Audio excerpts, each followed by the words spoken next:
Buenos dias, good morning. I hope you are staying well, focusing on what you can control. My name is Patricia Mota. I'm currently serving as President and CEO for the Hispanic Alliance for Career Enhancement, national nonprofit that our mission is to positively impact workplaces by cultivating the pipeline of Latino talent, providing them the insight, access, and development to be successful in their careers. We just came off of our National Leadership Summit last week, so a big thank you to all of our attendees. Nearly 1,500 that joined us, our alumni, our auxiliary board, board of directors, staff, and many sponsors that supported a successful event. And also, quick announcement, we have our virtual career fair coming up on May 20th. If you are currently on the job market, looking to transition, looking for a new opportunity, go to our new website, aceonline.org, for more information and to also check out our new website.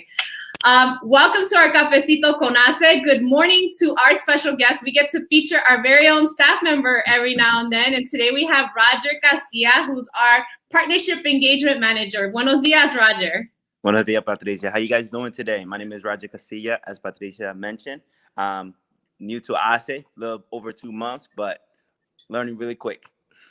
Yes, you are. A lot has happened, right? Especially one of our biggest events last week, Roger. And as we ask all of our guests, and even you, right, included, is how do you enjoy your cafecito, or what's your morning beverage choice? My morning beverage choice is actually tea.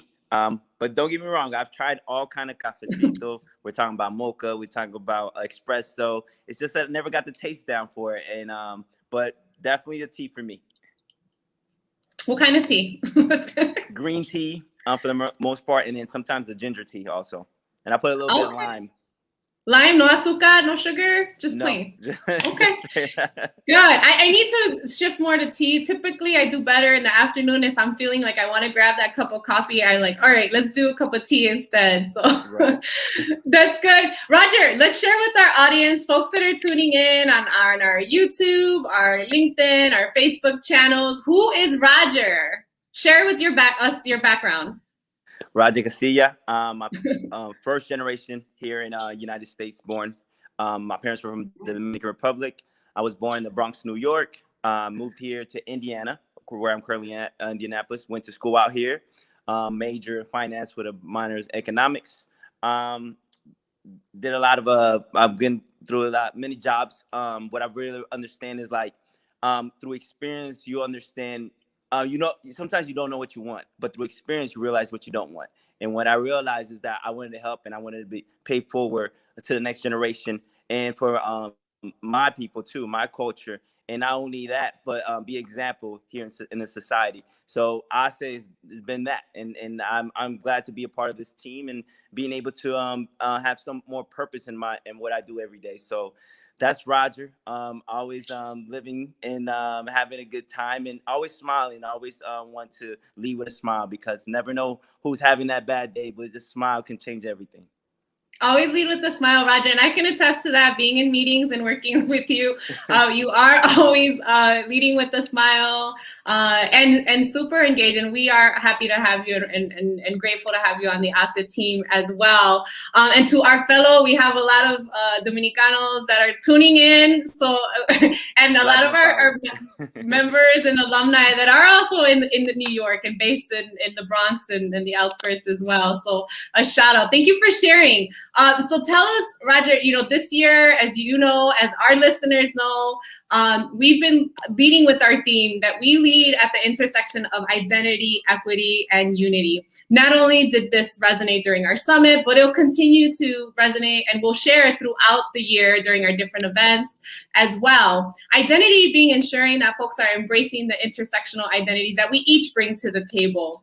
Equity, meeting individuals where they are with program services, but ensuring that we're holding ourselves accountable and advocating for ourselves. And the unity piece being around allyship, supporting other groups. Roger, what's your experience with the theme and what does it mean to you? And my experience with the theme, as I mentioned before, I'm Dominican, first generation, born here in the United States, but I always take it a little back. I look at what we all have in common, and I think that's human being. We're all human. We all have a heart. We all have a mind to think. And I think if we start like that, we can the rest will fall in line as far as the fairness and as far as the unity that comes along the way. But first, we have to be able to connect, but on this also appreciate our uniqueness that we bring to this world. We're all here for a reason, and I think we all have something to share. So identity allows us for that, and then the equity allows us to understand. Again, taking it back a little forward, taking it back is understanding we have many things in common, and we all should have the same opportunities. And not doesn't matter what background we have. Just allowing us to showcase ourselves and being able to be who we can be, and who we want to be at the time. Because as time goes, we evolve and people change, and that's great. That's the world we live in today. It's always constantly changing, and we should all have the opportunity as well. And then unity, I believe the only way we can reach anything is together. Just come think around, like, my parents, when they first came here to the United States, they didn't do it by themselves. So if we understand that anything to where we are in our position currently was never on our own, we realize that unity is the only way to do things and to move forward. Thank you for sharing your perspective. Those of you tuning in, please share with us your thoughts around the theme, especially if you joined us for the summit. I know there were a lot of key takeaways. The conversation around these areas were quite vibrant and quite insightful. And so we're still, going back to some of those sessions. If you were at the summit, you can go back to some of those sessions, log back in. I know there was a few that I couldn't miss. I couldn't attend because there were other events going on at the same time, but leverage that opportunity to go back in there and check them out. Hola, Angelica, good to see you. Thank you for joining us. She's one of our new Mujeres de ACE participants for this spring. So welcome, Angelica, Angie, to the ACE familia, and happy that you joined us also for the summit. So speaking of the summit, we did want to spend some time, Roger and I, sharing some key insights, some key nuggets, takeaways that we had, and I know there's so much more that many of you had as well during the summit. So as a young professional yourself, Roger, what were and this was your first ACE Summit, right? What were some of the key learnings from the events? And why do you think that this type of space, because I kept hearing over and over again that we were creating spaces, safe spaces for conversations, and how that was well received. What was your, key learnings from not only as from the employer perspective that you would say, because you lead a lot of our partnerships with the employer partners, but also from as the employee, your thoughts? I will say this was like no other conference I've ever been to.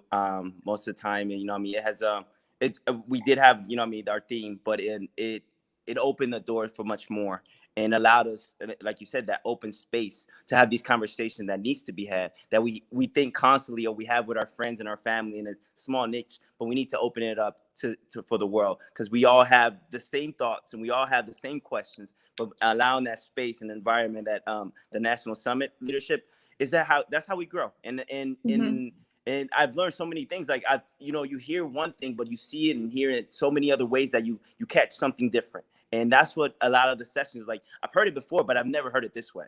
And in this way, I get to evolve and get to learn from a different perspective. And I think that was one of my key takeaways. Like, the insightful is, like, we've seen many of those topics before, but we've never heard it that way, just because of the open environment and the space that ACE has created in this summit. So that was my takeaway. I was blown away every single time. Like, it was just something new every single with every session that we encounter. And then, there's one of the sessions that was very popular too was around Gen Z, right? And we had a multi-generational panel, Gen Z represented as well. And it was talking about not only the experience from the Gen Z, but also from the employer side. So it was such insightful and one thing that I always say, and I even said it during our diversity officer roundtable that we had during the event as well, do we believe, and I question because I'm not so sure and I don't see it happening, that corporate America, for example, is evolving fast enough to keep up with what the expectations are of our current and our future workforce, which will be the majority workforce, which is Gen Z. And so, one of them is just the heightened consciousness of awareness more than any other generation on the social responsibility in terms of, are you not just putting out a statement out there, which was one of the sessions, but are you walking the talk, right? Are you actually in the communities? Are you actually funding, providing time, providing funding opportunities, equitable opportunities for our Black and Brown communities? Do you have any other thoughts on that perspective or that particular session, for example? Yes. I know, like, for example, last year, it hit everyone, affected everyone. Yeah. And a lot of the corporate world had to adjust and change as, it was best fit. And let's not wait to that to happen again. Let's have these conversations, because of the world is diverse. We're becoming very diverse each day, and it's not going anywhere. So let's have those conversations. Let's talk about it. Let's be aware. Let's help, because at the end of the day, let's not wait until it becomes a problem, and then by that time it's too late. And so I think it's something that definitely needs to be talked now, and if not, just aware of it, and bringing in the different Gen Zs themselves, so we can have this perspective again. And that's what the summit allowed also with that, is just that opening the door for them. Yeah, thank you, Roger. And how about those of you tuning in? I would like to see your thoughts in the comments, and have any questions ready, whether you were at the summit or you weren't. Let us know any questions that you have. Hola, Aldo. Ok, me gustaría conectar con ustedes, ya que estamos empezando un ERG para latinos en mi empresa. So Aldo is saying that they're just getting an ERG started at their company. Aldo, fantastic news. That was our other popular session at the summit, was around best practices for ERGs or employee resource groups. Some companies call them BRGs, business resource groups, affinity groups. Such a great conversation that we had during the summit as well. And as Roger, you manage a lot of our partnerships. A lot of them you're working directly with the ERGs as well. There was so much that came from that particular session. Is there one thing that you would share or question? I think I remember in terms of what to do during Hispanic Heritage Month. I know we receive a lot of feedback. One of the ERG or BRG groups mentioned to what the summit allowed them is to have the tools to then take back to their company, and be a little bit more initiative and be a little bit more understanding, like of bringing those conversations up to the higher executives. And they said that the summit gave them those tools, empower them to go forward and understand their value, and understand they have to take the step, not to wait on no one else. And it's through you that you make that change. And that was one of the feedbacks that I realized with the ERG and BRG, they groups, that they were really empowered by the summit, and understanding where they're placed, and understanding their value in the corporate world too. Yeah, no, that's so critical. Their value in making the connection, not only to the diversity, equity, inclusion strategy, but to the overall company strategy. Right. And I know, one of our speakers, which is also Ana Garcia, who heads up Hacemos from AT&T, so was on that panel as well, heading up one of the best out there structured ERGs. So there's a lot to learn from them as well. Angelica, and please have your questions come in. We have a few more minutes before we wrap up. Angelica, hola, it was fantastic. There were no topic off limits. People were candid and authentic. So glad the sessions are recorded, because the rich material requires a deep dive into all the topics. Yeah, there's been some sessions that have been rewatched, right, in terms of just gathering content. Because the other thing, as Roger, right, we have our ERG symposium coming up at the fall.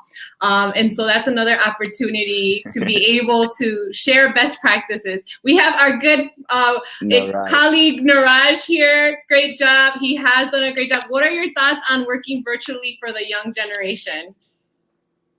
Side note, we never met Roger in person, right? As a team. Correct. He started onboarded virtually. So I would want to know your thoughts too. So my thought on working virtual with the young generation, I think we're meeting them where they're at. The young generation are virtual. They're in the technology. That's how they communicate. And I think this is us serving to them too. So that's my thought. And we're doing a great job by doing that. And again, the summit, the the career fair we have in the fall, which is for students. So we're meeting that. And that's where I think we're just being part of that and understanding that HACE is allowing that to happen too, and are aware of it and are leading with that to the corporate with our partnership that we have and taking accountability in that. So you didn't think it was weird starting at ASIC 100% virtual? Well, it was because I was working in the office, so it then transitioned to just working virtual. But I adjusted very quick because we're constantly on our phone, we're constantly on. So it's just like it makes sense. How come we didn't think about this a long time ago, or or did the hybrid? Yeah, no, that's a great point. I think, depending on the organization, we've heard different stories from folks that have onboarded at companies.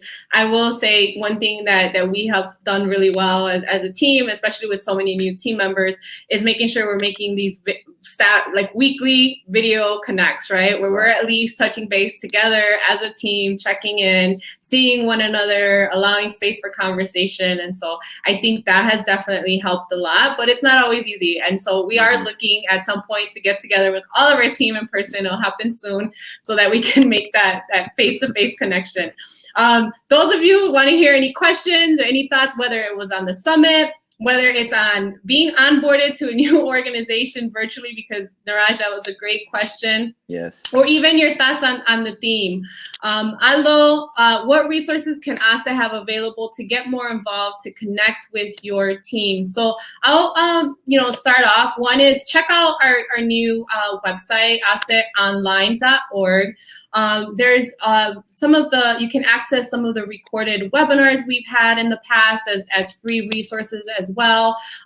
Some of the upcoming events that we have that you can utilize as well. One of the ones that I think would be beneficial is we're going to continue doing summits and events, but we have our leadership programs. I think this is something that and Roger, as you know, a lot of our partners are sending their employees, whether it's the Mujeres de ASE or the Emerging Leaders program. So these are for professionals that ASE has a dedicated program to help folks get to that next level in their career or education through coaching, through culturally relevant content, but most importantly, the support network, which is the ASE Familia that's here for you beyond as you continue to grow and develop in your career. I know I've said a lot of things already, Roger, but anything else you would add in terms of what folks can leverage? I mean, you hit it right there. Our website, visit our website. You'll see all the services that we provide, but also get in tune a little bit of who we are and what we do too. Again, me starting when I first started, I didn't know what I didn't even know there was an organization like that. And for me to do the research and actually look into the website, which was great. I can't wait for everyone to see the new website. If you haven't, please check it out. Is great. Yeah, absolutely. And so there's a website on the screen as well, so you can leverage that. Follow us on our social media channels, LinkedIn, Facebook, Twitter, Instagram, whatever else is out there. I think that we're on. A good opportunity to check, any upcoming events. And as I mentioned earlier, I did talk about May 20th is the virtual career fair. We know many of those have been in transition, whether it's because of the pandemic, having left the workforce, looking to re-enter the workforce. Sign up. You can go to the website for the virtual career fair as well. That's on May 20th. And also, anything you want to add about the virtual career fair? Because I know you've been working with some of our partners on that, Roger. No, not really. We just got off the summit and right onto the virtual career fair. And it'll be my first one too. So I'm excited for it. Been hearing a lot of great things of previous with partnerships that we have that are excited and can't wait for it too. So I'm excited. Awesome. So get your resume ready. Yes. It's a great opportunity also we had great success last year, and so great opportunity to chat with employers, recruiters.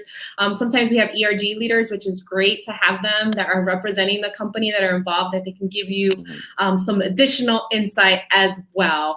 And then again, we've talked about the website, but leverage that as additional resources. We are here to help you. Anybody, you go to the website, you're welcome. Anybody, you don't have to be Latino. We're not Latino exclusive. inclusive. We welcome everybody from all walks of life, and that's another beautiful thing that we got to really embrace during our summit, because we lead at the intersection of identity, equity, and unity. And so thank you, Roger, for spending some time to get to know who Roger is, share your insights. Again, I know you're new to the team, but I'm sure it doesn't feel like it because there's been so much going on.